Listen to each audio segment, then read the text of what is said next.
happy that he has been giving of his time to be with us and speak to us. And his choice of topics are always very relevant to what's going on around. And today we find very topical. He, as usual, Don is going to speak to us about the Buddhist Forum on governance and corruption. At a time when so many leaders are being hauled up with maybe confidence votes and so forth. They may own up to mistakes, but they go on. They seem to be in no way hampered by it all, no remorse or any change appearing. So, and there is also outright corruption. So he's speaking on governance is most appropriate because the Buddhist, from a Buddhist point of view, because we know the Buddha had many kings and leaders coming to him, and there were so many discussions. There are even large sections of the Tripitaka. There's an entire Kosala Samyukta, which was with King Pasenadi Kosala. So there are so many others. So I'm sure there is a wealth of information. Knowing Don, he would have tapped, and he's going to present it to us in his usual very clear way. And then, of course, as for corruption, there's absolutely no place even for the slightest deception or deceit, any type of double dealing, leave aside outright corruption and thieving, to anyone who is following the Eightfold Noble Path. All 8 aspects, and about 7 of them, I think, very directly deals with anything, anti-corruption, how to be honest with the external world and with yourself. So with that, I would like to not take any more time from Don, who is, I think the audience is just waiting to hear him. Don, over to you, and thank you for being with us. Thank you, Professor Senanaika, for inviting me to present this very interesting topic, which is also dear to me as I deal with governance and administration issues, particularly in the faith sector in many parts of the world. Most venerable sirs, I'm very humbled to be able to speak to this very distinguished audience, as well as the distinguished attendees today. I'm going to share the screen, so if you could bear with me a moment to get my slides going. Wonderful.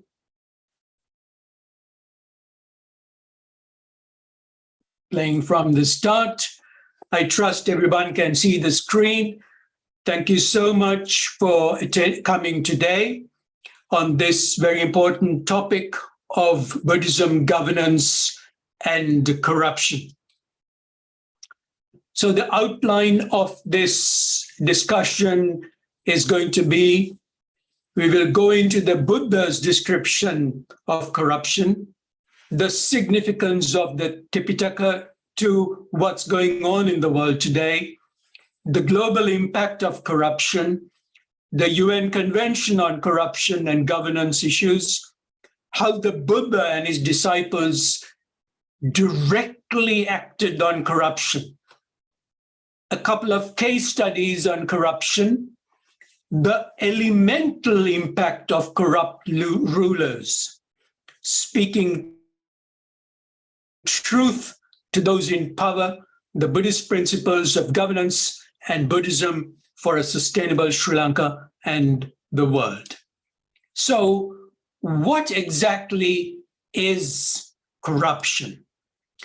Transparency International, which plays a leading role in this context, defines corruption as follows.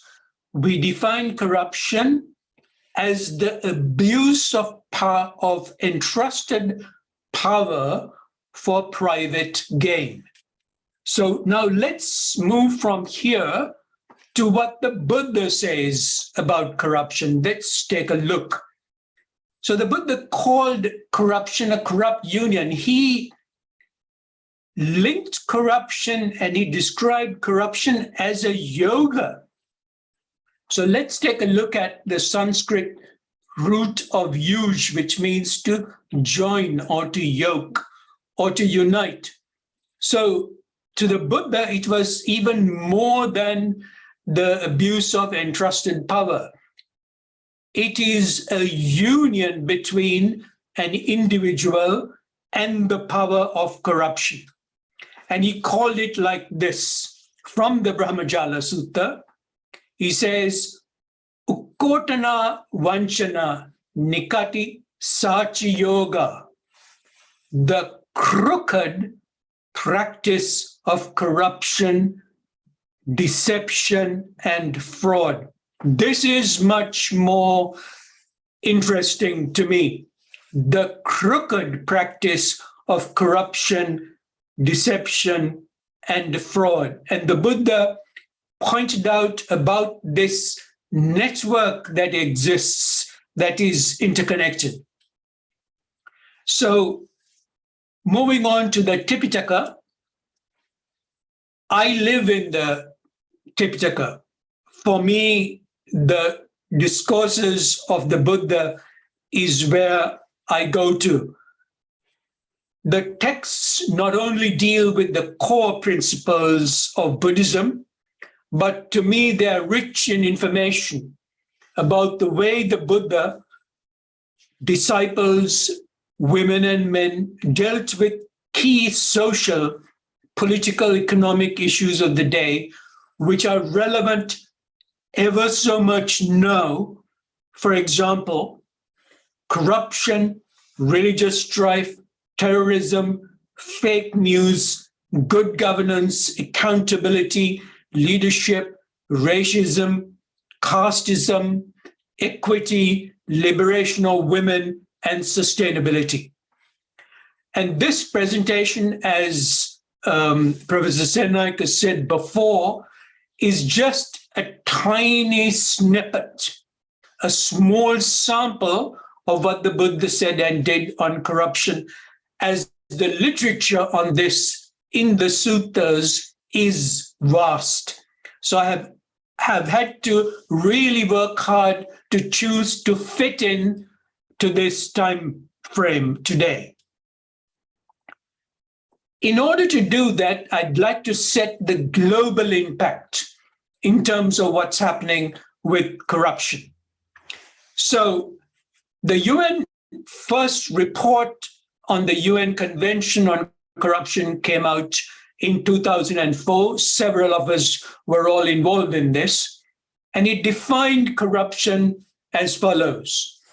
Corruption is an insidious plague that has a wide range of corrosive effects on societies. It undermines democracy and the rule of law, leads to violations of human rights, distorts markets, erodes the quality of life, and allows organized crime, terrorism, and other threats to human security to flourish. So your corresponding sessions where you're going to be speaking about hunger and also about the Kuttadanta Sutta would follow suit very well. The report goes on, this evil phenomenon is found in all countries, big and small, rich and poor, but it is in the developing world that its effects are the most destructive.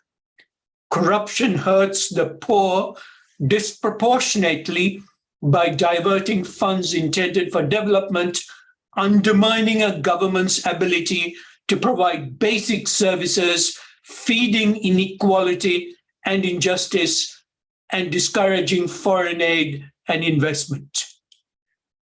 So this is the convention. Many countries have signed up, many parties, 189 as of November 2021, including Sri Lanka. And the UN Convention is the only legally binding universal anti-corruption instrument. And I've given you the details where if anyone wants to contact further, there is the UNODC Regional Office for South Asia, which is located in New Delhi. You can get in touch with them. Then, of course, also recently, that's last year, March, there was a very interesting report on the global illicit economy, just to give you the context. And this report was funded by the Swiss Federal Department of Foreign Affairs and the Norwegian Ministry of Foreign Affairs. And they said in the report as follows: opaque banking systems let corrupt officials, businesses, and criminals hide vast amounts of wealth. A look at the global illicit economy. You are all knowledgeable about the gross domestic product, GDP, which is the total monetary or market value of all the finished goods and services produced within a country's borders in a specific period of time. So in 2021, the global GDP was $80.9 trillion. According to this report, 10% of the global GDP may be held in offshore tax haven countries. 10%. That would be $8 trillion. Private wealth hidden in tax haven countries, $7 trillion. Bribes are estimated as somewhere between $20 to $40 billion a year. And the corruption index, just stepping back a little bit to looking at countries where Buddhism is the state religion. You have Bhutan, which defines Buddhism as the spiritual heritage of Bhutan. There's Cambodia. The constitution declares Buddhism as the official religion of the country. And of course, Sri Lanka. The constitution under Chapter 2, Article 9 goes like this. The Republic of Sri Lanka declares Buddhism as the state religion, and accordingly, it shall be the duty of the head of state and the head of government to protect and foster the Buddha Sasana. So this factor is law and legal under the Constitution. In some other countries, Buddhism also upholds a special status. Thailand, Laos, Mongolia, Myanmar, and Kalmykia. Now, if you're going to now search and reach to your smartphones to Google where Kalmykia is, I'm going to put your curiosity to rest. It is a republic within Russia.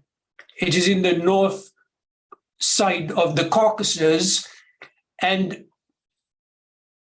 you need to know that it is the only Buddhist state in Europe.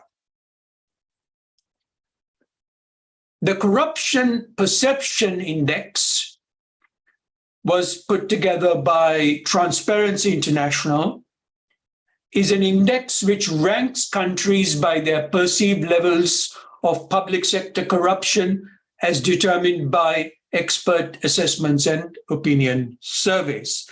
CPI ranks 180 countries on a scale from 10, very clean, to 0, highly corrupt, based on the situation between 1st May and 30th April Denmark, New Zealand, sorry, there's a typo there, Finland, Singapore, and Sweden are perceived as the least corrupt and ranking consistently high amongst the international financial transparency world.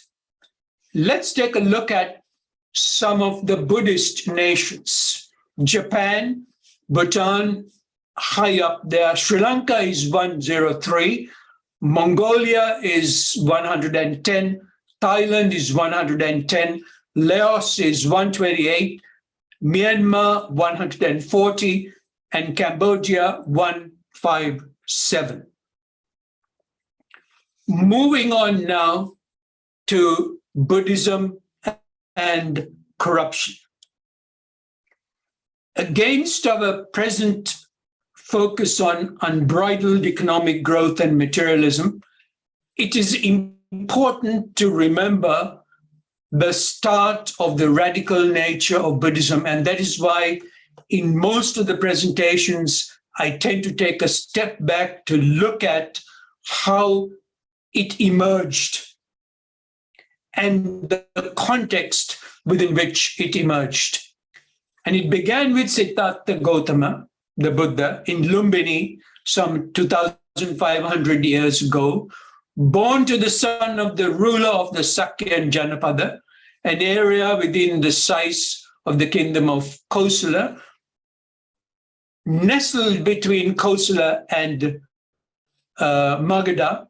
The Sakyans were a clan of Vedic India in the Indian subcontinent. And they formed an independent oligarchic republican state with the capital being Kapilavastu. And here you get the area where the Buddha came from, the Sakyan kingdom. And the Buddha moved from royalty to liberation, from having everything he wanted to the life of a mendicant, dependent on alms for more than 40 years of his life. And also from royalty to extremely modest places where he ensconced. This is Gandhakuti in the Jetavana monastery, Sravastri in Uttar Pradesh in India. Particularly, I'm now making this point to young people, do use Google Earth because you can get at all these places that are mentioned in the Tipitaka, and it is fun and exciting to track these places down. Many of the Buddha's inner group were from royal families who relinquished their princely privileges and duties to be truly homeless, daily seeking food, dependent on the generosity of communities. That is a context in which we are going to discuss Buddhism and corruption today. And also, in terms of corruption, Buddhism goes beyond human rights to responsibilities. We, at the beginning and the start of this meeting, went through the 5 precepts, and corruption, anti-corruption is right there. Abstain from taking what is not given. This is an undertaking we recite more or less every day. And this is not a command. It is undertaken as an obligation in a voluntary manner. And that is quite important, that it is an obligation, a voluntary undertaking. And these 5 precepts are recited every day. We have, along with bhavana, a choice. And when we pause into being faced with corruption or corrupt activities, to accept or reject it. So action against corruption, in a nutshell, is a voluntary obligation in Buddhism.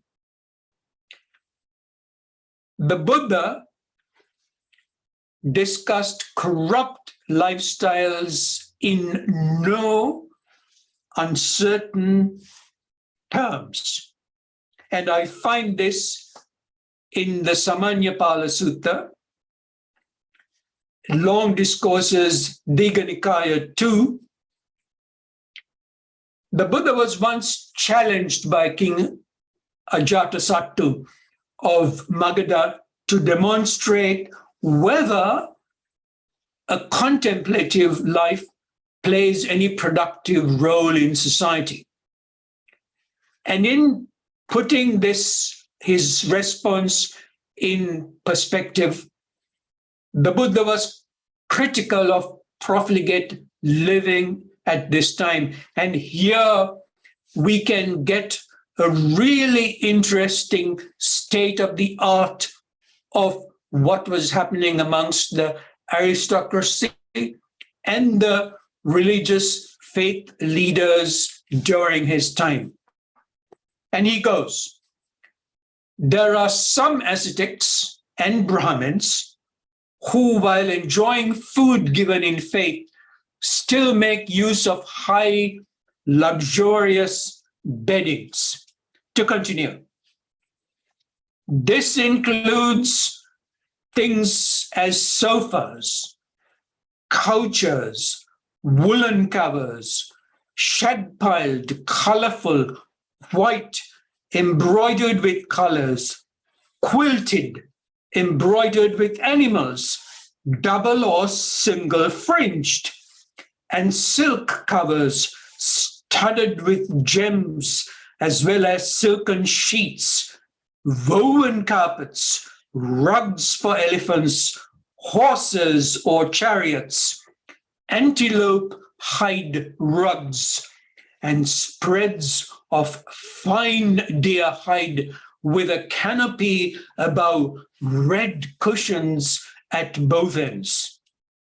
And then he also observes the lifestyles of the ascetics and the Brahmins further, who, while enjoying food given in faith, still engage in beautifying and adorning themselves with garlands, fragrance, and makeup.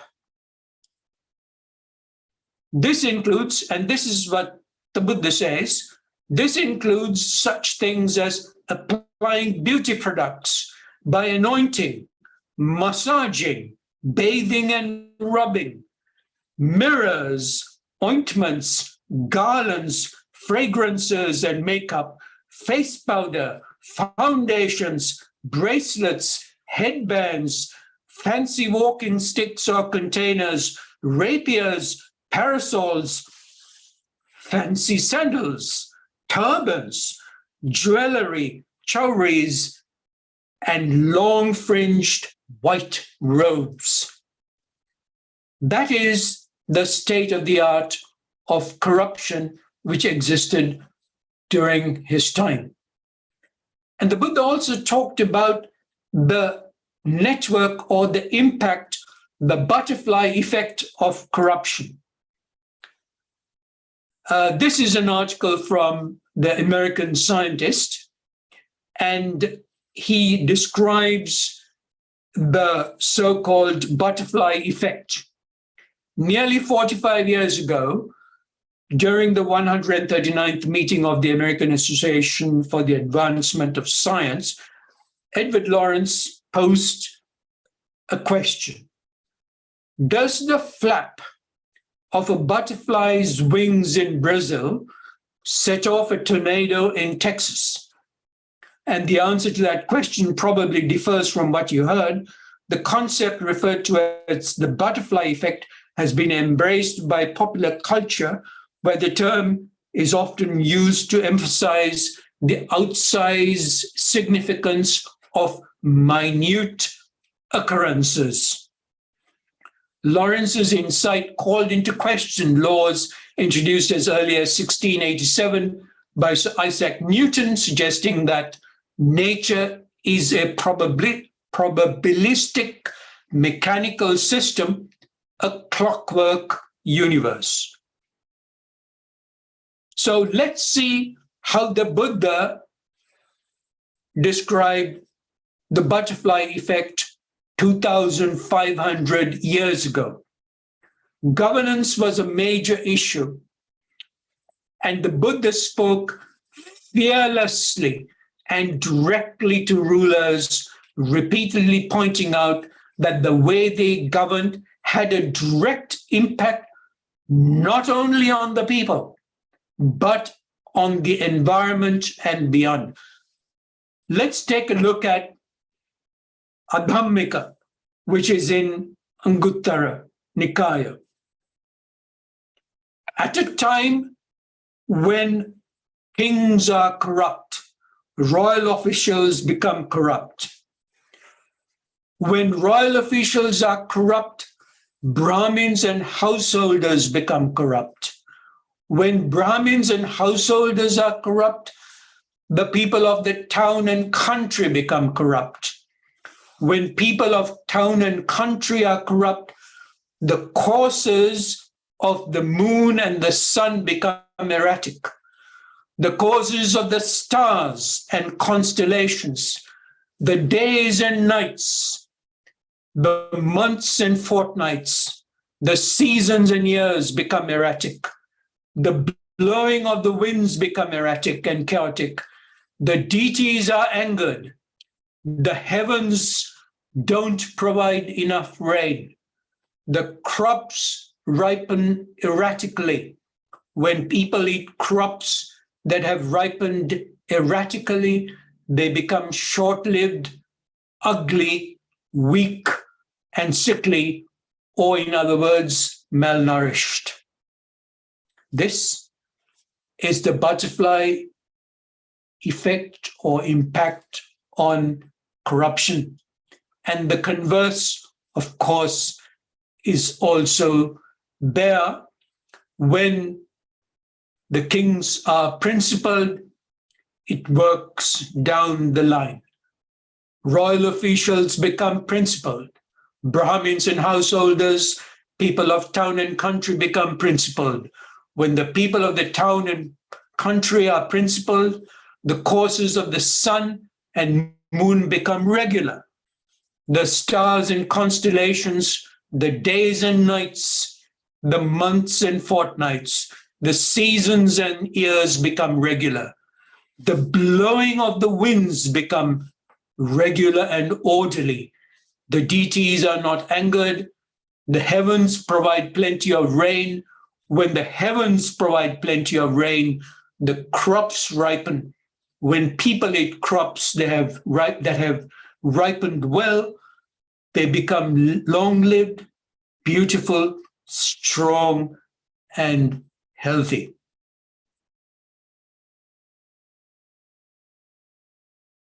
There was a very clear set of processes concerning the way in which corruption was dealt with by the Buddha and his disciples. And this involves expulsion, and it is again in the Anguttara 8:10. On one occasion, the Buddha was dwelling at Kampa. This is a translation from Bhikkhu Sujato. Monks were reproving a monk for an offense. When being reproved, that monk answered evasively, diverted the discussion to an irrelevant subject, and displayed anger, hatred, and resentment. By the way, this applies also to all the lay devotees. Then the Blessed One addressed the monks. Monks, eject this person. Monks, eject this person. This person should be banished. Why should another's son vex you?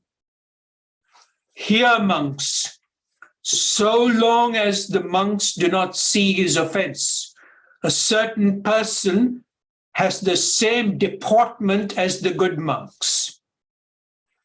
When, however, they see his offense, they know him as a corruption amongst ascetics, just chaff and trash amongst ascetics. Then they expel him. For what reason? So that he doesn't corrupt the good monks. The decisions were decisive. Another case study concerned ejection. And this is the Uposatha Sutta, again in Anguttara 820. At one time, the Buddha was staying near Savatthi. In the eastern monastery, the stilt longhouse of Megara's mother. This is Megara's mother being Visakha. And the Buddha was sitting surrounded by the Sangha and monks. And the Buddha was expected to speak, but he remained silent. And Venerable Ananda got up from his seat and he approached the Buddha and said, "The night is late, and it is the first watch of the night. The Sangha has been sitting long. Please, sir, may the Buddha recite the monastic code to the mendicants." And the Buddha continued to remain silent. And then he responded, "Ananda, the assembly is not pure." Then Venerable Mahamoggallana thought, who is this the Buddha is talking about? Then he focused on the comprehending minds of everyone in the Sangha. And he saw the unethical person, rotten inside, corrupt and depraved, sitting in the middle of the Sangha. When he saw him, he got up from his seat, went up to him and said, "Get up, Reverend. The Buddha has seen you. You can't live in communion with the mendicants." But when he said this, that person kept silent. He asked him for the second time. He asked him for the third time. But for the third time, the person kept silent, did not budge. Then Venerable Mahamoggallana took the person by the arm. This is Bhikkhu Sujato's translation. Bhikkhu Bodhi says, the person, Mahamoggallana, grabbed the person by the arm, ejected him out of the gate,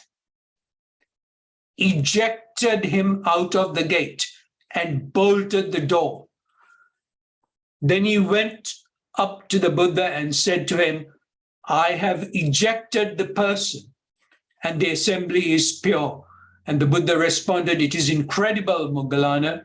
It is amazing how that foolish man waited to be taken by the arm."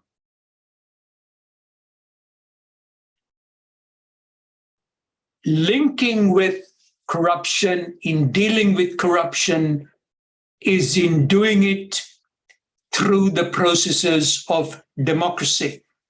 And I am very interested in this state description of the democratic process by Bhikkhu Bodhi. He says, the Vinaya Pitaka contains not only explanations of the individual monastic rules, but also regulations for conducting communal acts. These regulations also bring to light the Buddha's concern to safeguard communal harmony. In order for a communal procedure to be valid for the Sangha living in a particular locality, all residents, whether permanent or visiting, must either be present, or if they cannot participate directly, for instance, because of illness, they must have given their consent. Transactions, resolutions, are divided into 4 categories. Those that can be authorized merely on the basis of an announcement, those that require a motion, those that require a motion and a single proclamation, those that require a motion and 3 proclamations.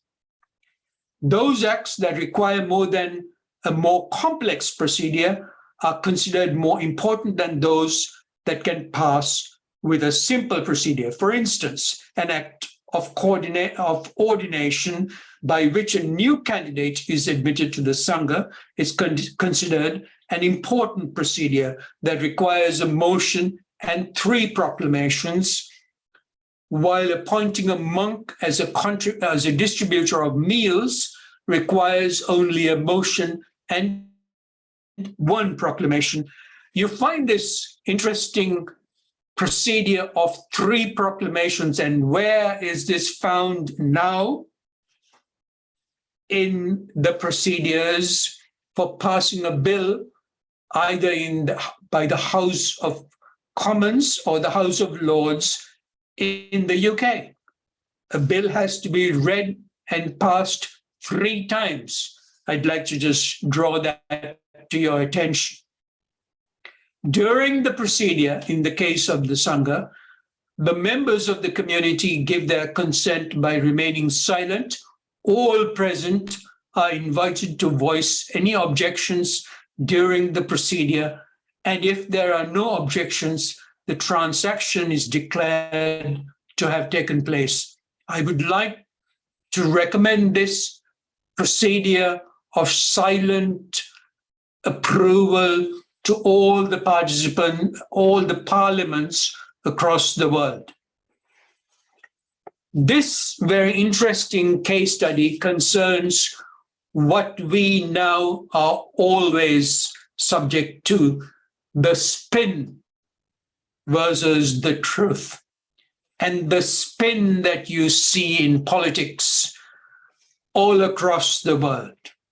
And this very interesting discourse is in the middle discourses, 22 in the Majjhima. It's called the simile of the snake. Now, consider this very interesting process. There was a monk called Aritha who gave a spin to a teaching of the Buddha, and his spin was as follows. As I understand the Buddha's teachings, the acts that he says are obstructions are not really obstructions for the one who performs them. As I understand the Buddha's teachings, the acts that he says are obstructions are not really obstructions for the one who performs them. This particularly relates to sensual desires, which the Buddha repeatedly over and over again talked about. And Aritha spun it as the fact that these obstructions are not really obstructions. So several monks heard that Aritha has had this idea, then which is repeated word for word in the sutta several times again, in order to verify whether this was actually said by Aritha or not. Then they go and ask Aritha if he had this idea to verify, which is repeated word for word. Aritha confirms yes, repeating it word for word.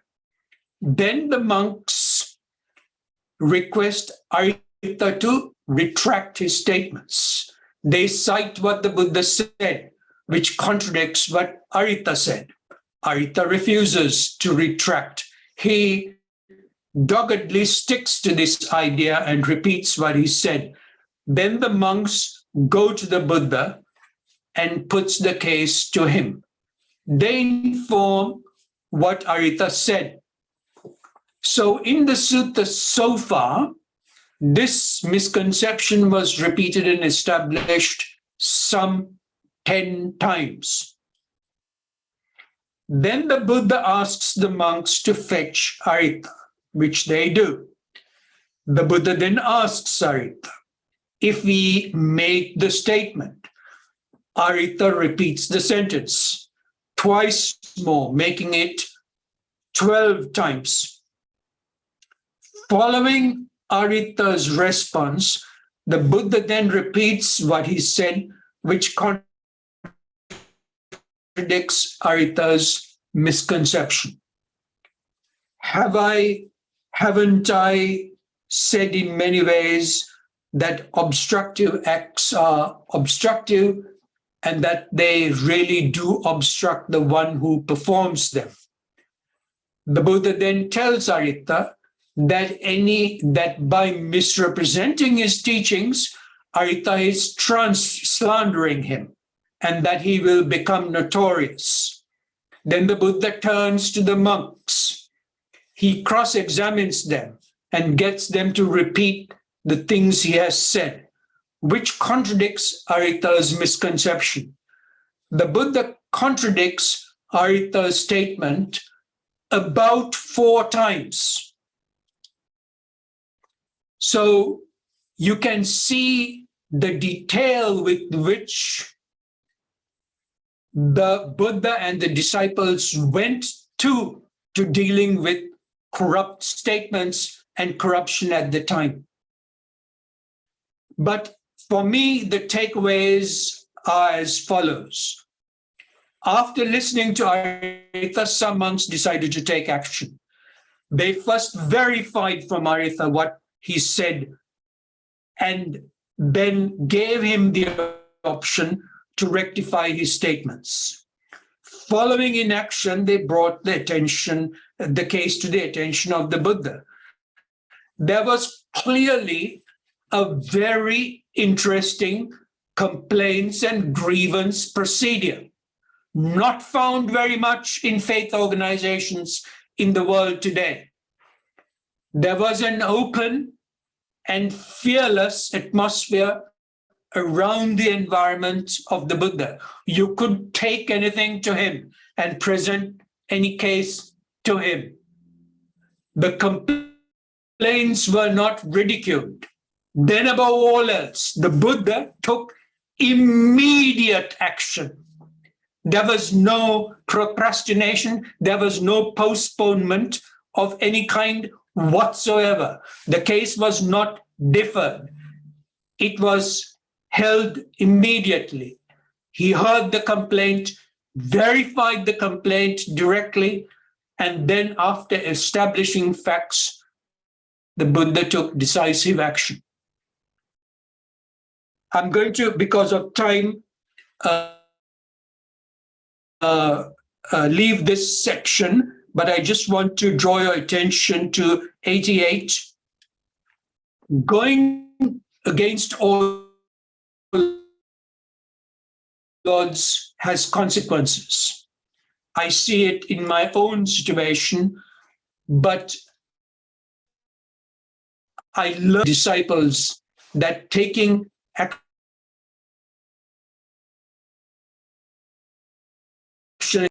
from the actions of the Buddha and his disciples, we can learn how to deal with challenges when taking actions against wrongdoing. Above all, we learn about how to sustain commitment in one's own standing for justice and integrity. And it is important in this episode concerning Chincha that we go into it a little bit. because in the commentary in this Vagga, we learn about the impact of what the Buddha and his disciples did. This is not well outlined that I've seen in some of the discourses about this particular case. The character of the Buddha's living, and no doubt his teachings, shook the establishment at the time.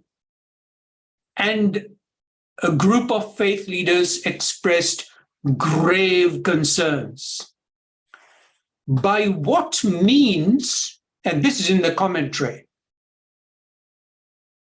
can we cast reproach upon the monk Gautama before men and so put an end to the gain and honor bestowed upon him?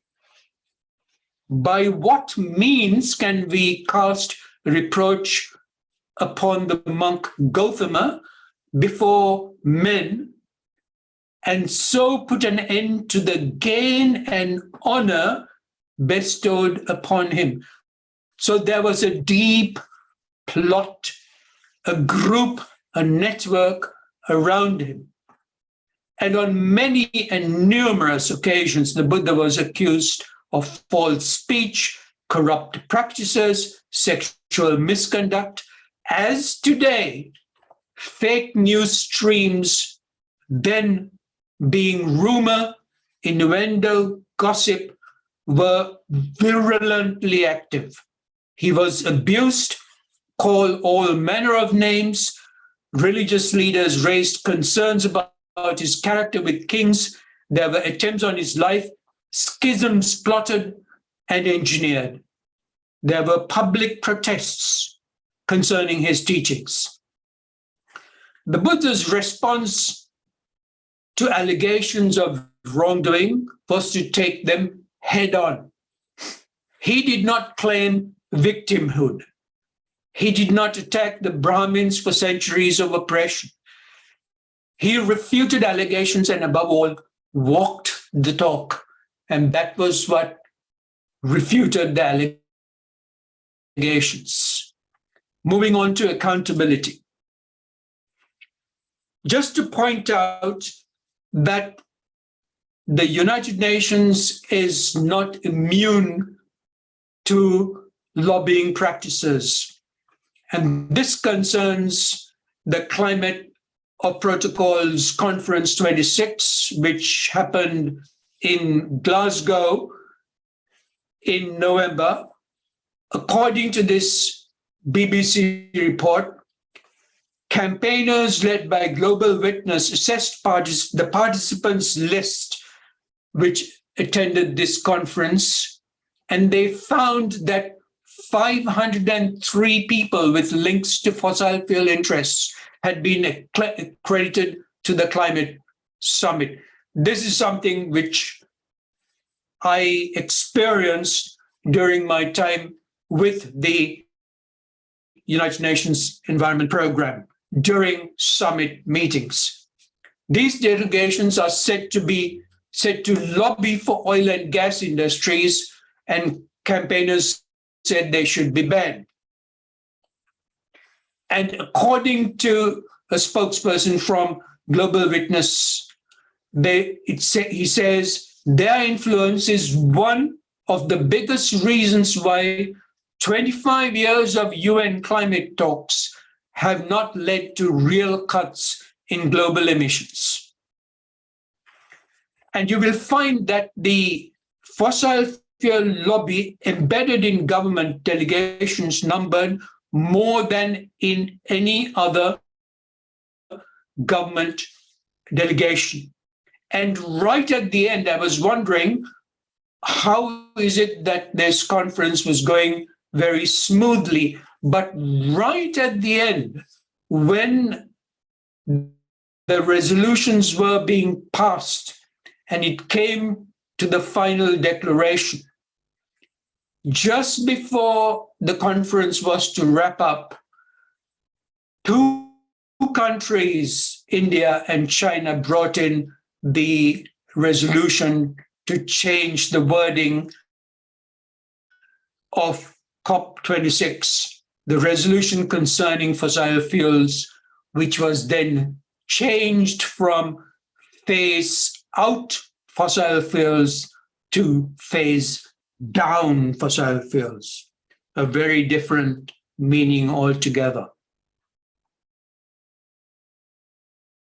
Since completing my Buddhist chaplaincy in 2016, I have witnessed and experienced the following.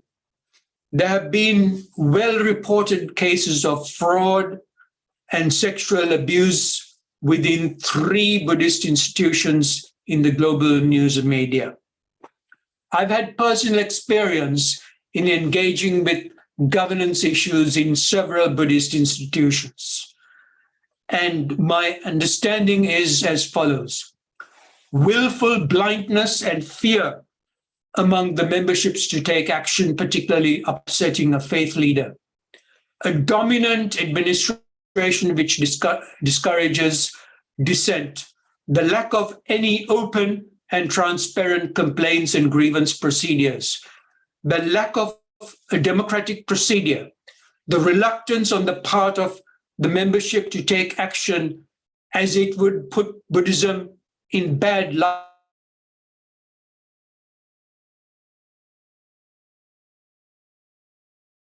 This is you whenever you raise issues, and an administration that is backed by access to lawyers. Moving on towards a sustainable world. To those in authority in governance, the Buddha outlined the principles of governance, the 10 important factors of governance which are valid for the world today. Dana, Sila, Parityaga, Ajava, Madhava, Tapa, Akkoda, Avihimsa, Khanti, Avirodhana. Charity, morality, honesty, gentleness, self-controlling, non-anger, non-violence, forbearance, uprightness. These legally are, by dint of the statement, I feel, in the Sri Lankan Constitution, is law.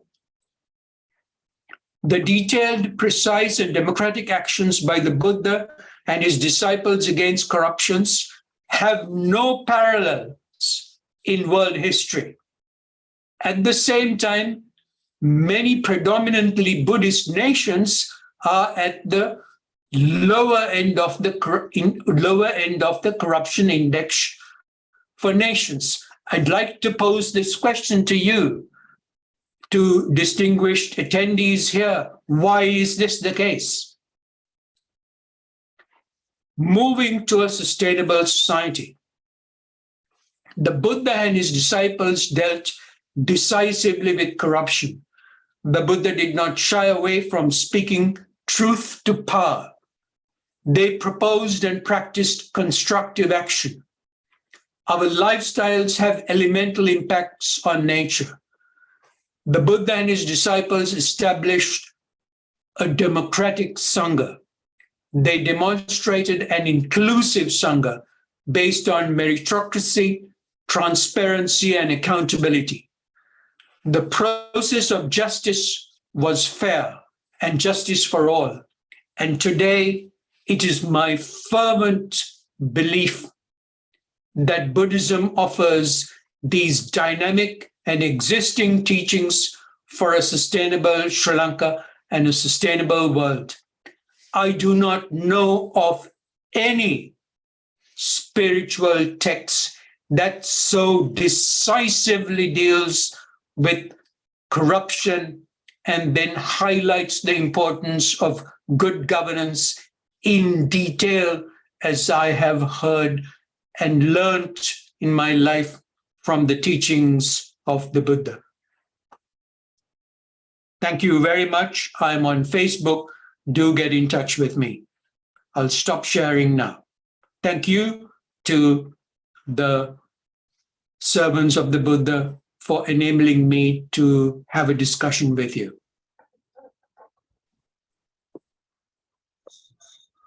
Thank you.